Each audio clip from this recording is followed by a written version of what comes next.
Hi everyone, welcome back. Let's write some more Leetcode today. Today we are solving minimum number of operations to make elements in array distinct. So the problem states that we are given an integer array nums, and we need to ensure that the elements in the array are distinct. To achieve this, we can perform the following operation any number of times. So we want to remove 3 elements from the beginning of the array. If the array has fewer than 3 elements, then we would remove all the remaining elements. So if you look at this example, the output would be 2 because we have a 3 over here. So we will have to remove this set of 3 elements and this set of 3 elements so that all of the elements in the array will finally be distinct. So therefore it will take 2 operations to remove these 6 elements and make them distinct. So now that we have seen some examples, let's get to how we can solve this problem. So one way that we can solve this problem is we can set up a hash map and we can call a last. And this hash map will keep track of all the last appearance of each of the elements. So we will have the keys be the values, and the values can be the last shown indexes of these elements at the iterations.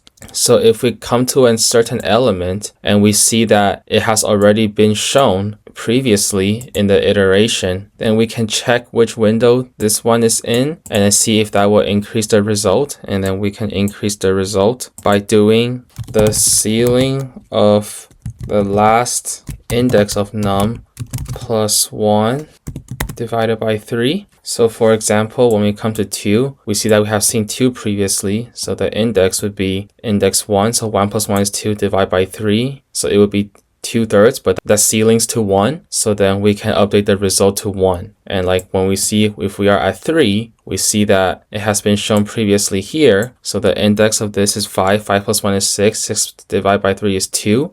So then we can update the result to 2. And one more thing. So hypothetically, let's say this was another number. When we come to 3, it might not be useful to check the 3 over here because it would be 2 plus 1 divided by 3, and that would be 1. We don't want to update the result to 1. We want to update the result to 2. So when we are at this window, we want to make sure that updating the result will not decrease the result. So one way we can do that is we can check that situation by make sure that the index of that number is greater than or equal to 3 times the current result. If that is the case, then we can proceed and update the result. If not, then we'll just continue. So let's go over this example real quick. So first we start at the start. So 1 is at index 0, 2 is shown at index 1, 3 is shown at index 2, 4 is currently last seen at index 3, and now we come to 2. 2 was last seen at index 1, so we can update the result by using the formula I showed earlier.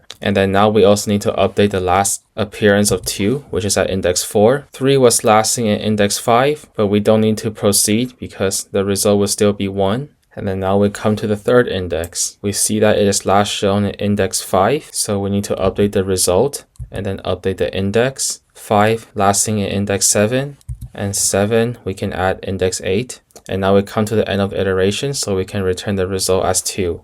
So the time complexity would be O of n, where n is the number of elements that we have to iterate through because we need to iterate through the input array 1 time. And the space complexity will also be O of n because this last hash map can take up to n space. So now let's get to the coding part. So first we will set the hash map to empty and initialize result to 0. And for index and num and enumerate nums. If the number is in the hash map and the index of that number happens to be greater than or equal to 3 times result, then we can update the result to ceiling of the index plus 1 divided by 3.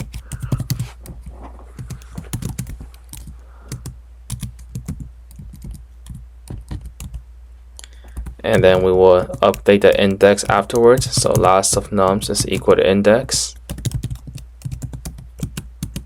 And then finally we can return result. See if it works. Okay, perfect. Thank you for watching. Hope this was helpful. If you have any other questions or comments, feel free to leave them down in the comment section. And I hope to see you all again soon.